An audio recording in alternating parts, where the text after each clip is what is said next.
The tropical sun beat down on the South China Sea, but the waters were anything but calm. Last year, a Philippine supply vessel, the BRP Sierra Madre, was on a mission to resupply Marines stationed at Second Thomas Shoal, a rusted warship symbolizing Philippine sovereignty. Suddenly, Chinese Coast Guard ships appeared, larger and more aggressive, blocking the Filipino boat's path. Their horns blared, and radio warnings demanded the Philippine crew turn back. The Filipino captain pressed on, tension mounting with every second. Then, water cannons erupted, powerful jets slamming into the small supply boat, threatening to capsize it. The Chinese ships circled, sending a clear message of dominance. This was no isolated incident. It was a calculated act of aggression, broadcast for the world to see. The standoff sent shockwaves from Manila to Washington, exposing the Philippines' vulnerability against a maritime giant. The incident was a wake-up call. Diplomatic protests were not enough. Manila realized it needed a new strategy, one built on credible deterrence. The seeds of a major defense overhaul were planted that day, under the harsh spray of a water cannon. The world watched as the Philippines faced a direct challenge to its sovereignty. The government knew it could not let this stand. The Navy, though dedicated, was under-equipped for such confrontations. The confrontation at Second Thomas Shoal marked a turning point. It was a clear sign that the status quo could not continue. The Philippines needed to show it would not be bullied in its own waters. This incident set in motion a bold new chapter in the country's defense policy. The message was clear: the Philippines would fight for its place in the South China Sea. And so, a new era began. The Second Thomas Shoal incident forced Manila's hand. President Marcos Jr.'s administration moved quickly, looking beyond traditional Western suppliers. They turned to India, a nation with shared concerns about China's ambitions. In early 2024, the Philippines signed a landmark $375 million deal for the BrahMos supersonic cruise missile system. This was the country's largest ever defense acquisition, a clear shift from internal security to external defense. The BrahMos became the centerpiece of a new deterrence strategy. It sent a message to Beijing: the days of uncontested aggression were over. The deal also strengthened ties with India, forging a new Indo-Pacific partnership. The first BrahMos batteries arrived under tight security, symbolizing national resolve. These missiles are more than weapons. They're a statement of sovereignty. The acquisition signals that the Philippines will not be bullied. It's a bold, strategic gamble for survival and regional stability. The game in the South China Sea has changed. Manila is now drawing a line in the water. The world is watching. What makes the BrahMos so formidable? One word: speed. Traveling at up to Mach 3, it's nearly impossible to intercept. Enemy warships have seconds to react. Traditional defenses are outmatched. The BrahMos can be launched from ships, submarines, aircraft, and land-based mobile launchers. This flexibility allows the Philippines to create a layered, unpredictable defense. Its fire-and-forget guidance and sea-skimming trajectory make it stealthy and precise. With a range of up to 290 kilometers, it can strike far from shore, creating a protective bubble around key territories. Any hostile vessel entering this zone faces a swift, devastating counterattack. The BrahMos is more than a missile. It's a strategic deterrent. It forces adversaries to think twice before acting. For the Philippines, it's a game changer. The balance of power in the region is shifting. The BrahMos is at the heart of that shift. The Philippines' geography, over 70,600 islands, makes defense a daunting task.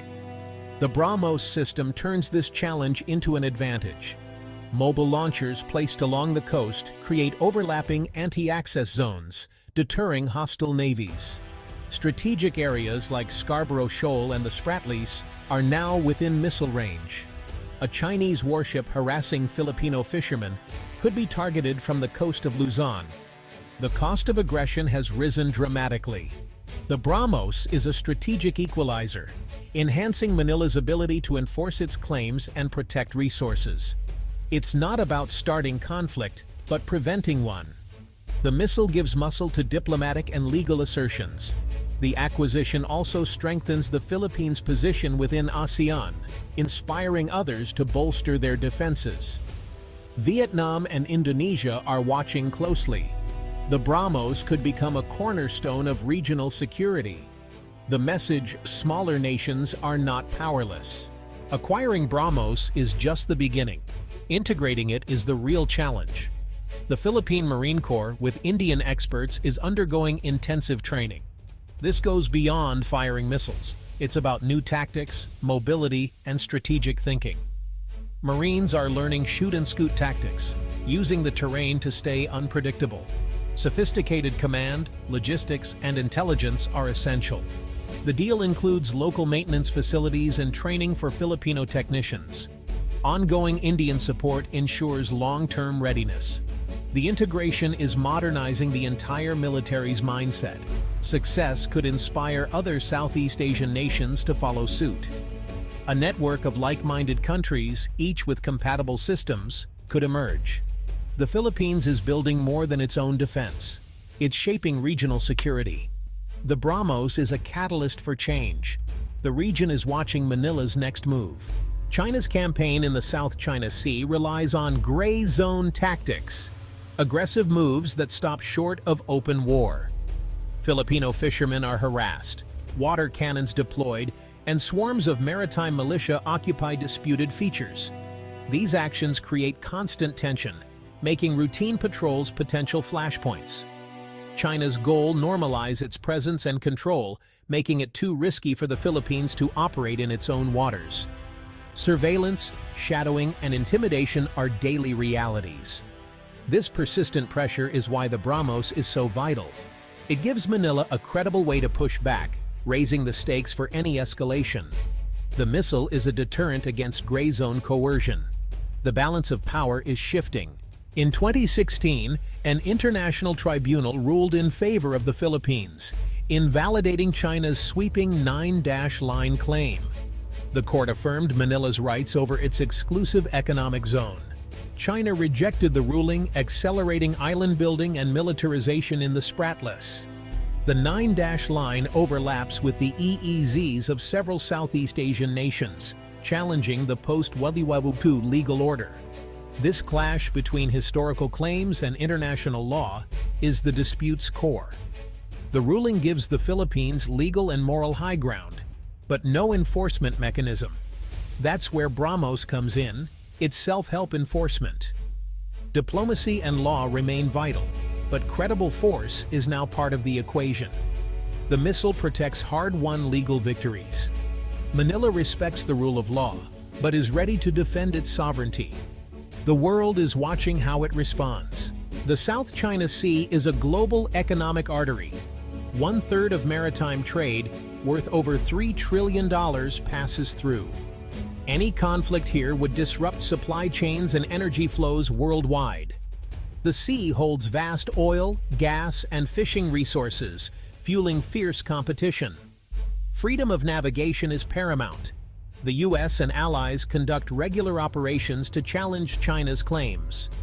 The struggle is between open seas and unilateral control. The Philippines stands on the front line, defending not just its territory, but the global maritime order. The stakes are global. The world cannot afford instability here. Rising tensions have revitalized the U.S.-Philippines alliance. The 1951 Mutual Defense Treaty now explicitly covers attacks in the South China Sea. The Enhanced Defense Cooperation Agreement allows U.S. forces to rotate through Philippine bases, boosting surveillance and defense. Joint military exercises have grown in scale and realism, including live-fire drills near contested waters. The goal: seamless interoperability if crisis erupts. The BrahMos strengthens the Philippines, making it a more capable ally. A stronger Philippines allows the U.S. to focus on broader regional stability. The missile system is central to Manila's new strategy, deeply intertwined with its U.S. partnership. Together, they're building a robust deterrent in a critical region. The alliance is more relevant than ever. The message to Beijing: The Philippines is not alone. The balance of power is shifting in the South China Sea.